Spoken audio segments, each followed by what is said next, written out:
Un modèle qui a également des implants, comme vous pouvez voir ici, on a un implant en haut et on a deux implants en bas ici. Le principe reste le même. Quand c'est un implant unitaire, vous le traitez comme une dent classique, c'est-à-dire donc les poils de la brosse à dents à 45 degrés et vous faites ce petit mouvement qu'on appelle la technique de brossage de base modifiée. Vous faites ça à l'extérieur, à l'intérieur. Quand vous avez plusieurs dents réunies ensemble, qu'on appelle un pont ou un bridge. C'est-à-dire, par exemple, vous avez deux implants pour supporter trois dents. Cette fois-ci, il est également essentiel de pouvoir nettoyer sous le pont du bridge. Par exemple, on va prendre ici une solution qui remplace toute la mâchoire avec quelques implants. Contrairement à une dent naturelle, comme je vous ai dit, un implant ne se carie pas. L'endroit le plus sensible, c'est la jonction entre l'implant et la prothèse.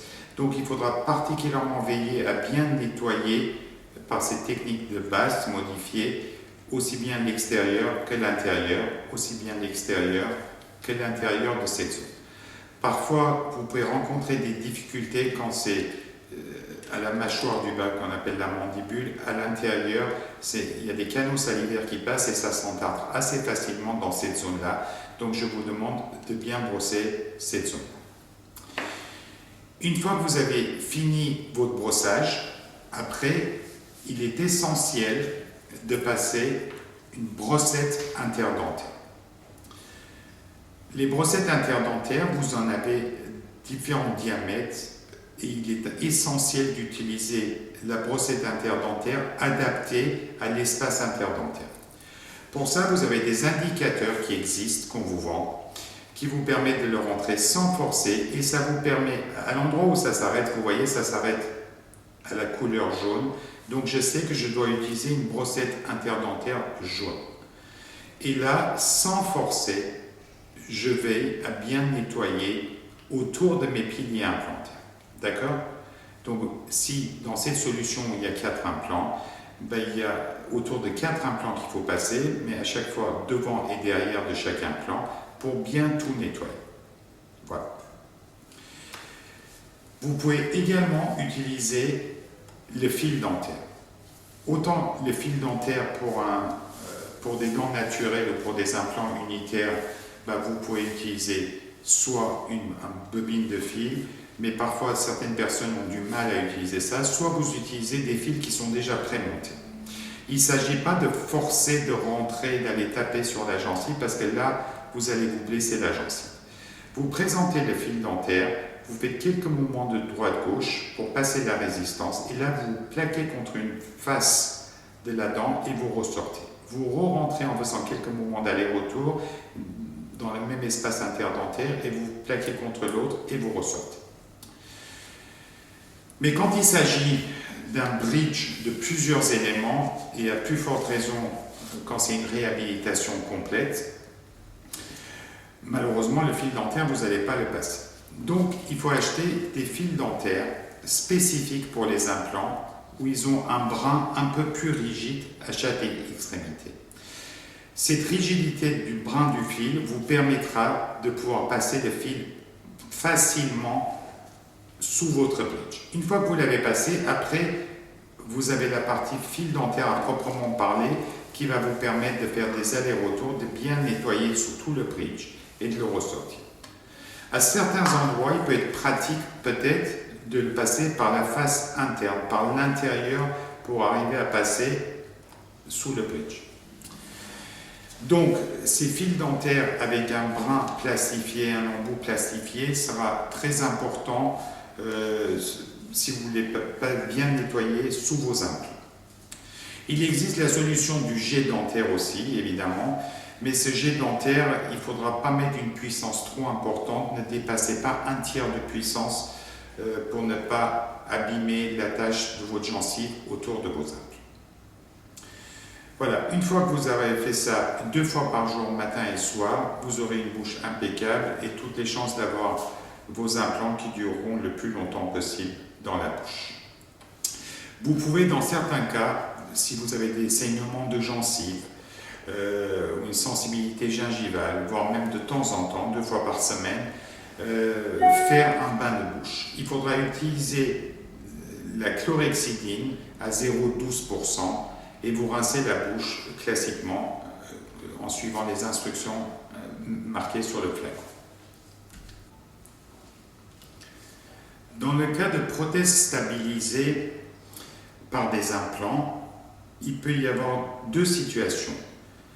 Soit vous avez des solutions de plusieurs implants réunis avec une barre et vous avez un système de cavalier qui est à l'intérieur de la prothèse qui vous permet de venir se clipser dessus. Soit vous avez des solutions avec seulement un implant de chaque côté, parfois peut-être un peu plus, mais où il n'y a pas de solidarisation avec une barre. Dans le cas où les implants ne sont pas solidarisés avec une barre, le brossage classique, comme montré tout à l'heure, la technique de base modifiée suffit, pas besoin de passer de fil dentaire. Dans la technique où vous avez une barre qui réunit plusieurs implants ensemble, cette fois-ci on se retrouve dans la même situation qu'un bridge classique ou un bridge sur un plan. Il va falloir pouvoir passer soit la brossette de la bonne taille dessous, soit passer des fils dentaires ou l'hydropulseur. À nouveau, on passe, on nettoie bien, en veillant bien à insister contre les piliers des implants. On nettoie également l'intérieur de la prothèse. Donc, j'insiste à nouveau sur l'hygiène quotidienne qu'il va falloir avoir autour de vos implants 2 fois par jour, matin et soir. Évidemment, matin après le petit déjeuner et le soir après le dîner. Il faut éviter d'avoir des mouvements trop brusques. Il ne faut pas maltraiter vos gencives et vos implants. Il faudra éviter d'utiliser des instruments métalliques qui risquent de rayer vos implants.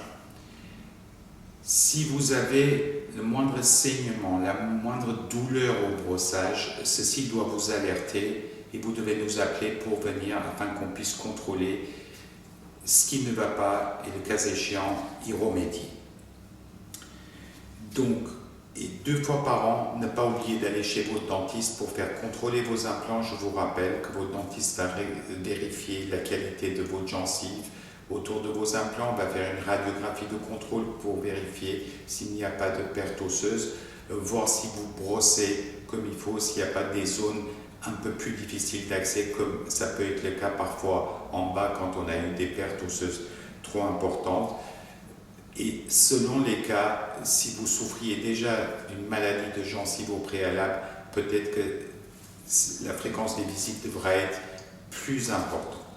Et enfin, selon les bouches, 1 fois par an, 1 fois tous les 2 ans, cette prothèse sera démontée afin d'évaluer la santé de vos implants et des tissus qui l'entourent de façon plus approfondie.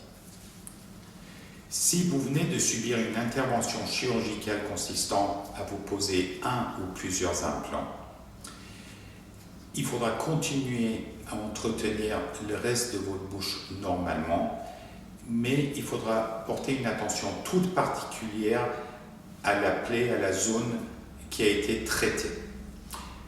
Le reste des dents devront être brossées normalement comme on l'a vu dans le passé. Au niveau de cette zone, les 48 premières heures, uniquement un rinçage à l'eau douce.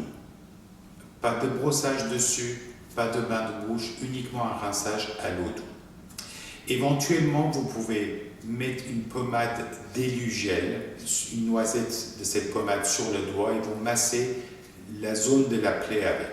Ça contient un antiseptique, ça ne peut que faire du bien et favoriser la cicatrisation, mais rien d'autre que de l'Élugel et de l'eau. Au bout de ces 48 heures, vous pouvez tout doucement commencer à brosser cette zone avec une brosse à dents chirurgicale 7 centièmes.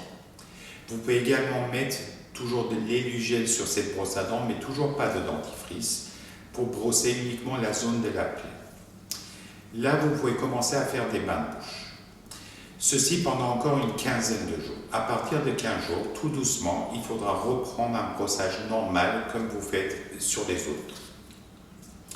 Concernant le passage des brossettes interdentaires, Si vous avez subi une réhabilitation complète de la mâchoire, c'est les mêmes conseils. Les 15 premiers jours, rien d'autre que brosse à dents chirurgicale, pas de brossette interdentaire, éventuellement un jet dentaire, mais en mettant à très faible puissance. Au bout de 15 jours, à la dépose des points, si les fils de suture n'ont pas été résorbables, un brossage classique devra être entrepris. Nous verrons ensemble la bonne taille de brossette interdentaire à utiliser. Encore une fois, il ne faut pas forcer au moment où vous passez les brossettes interdentaires. Il ne faut pas faire mal, il ne faut pas blesser, ni faire saigner votre gencive.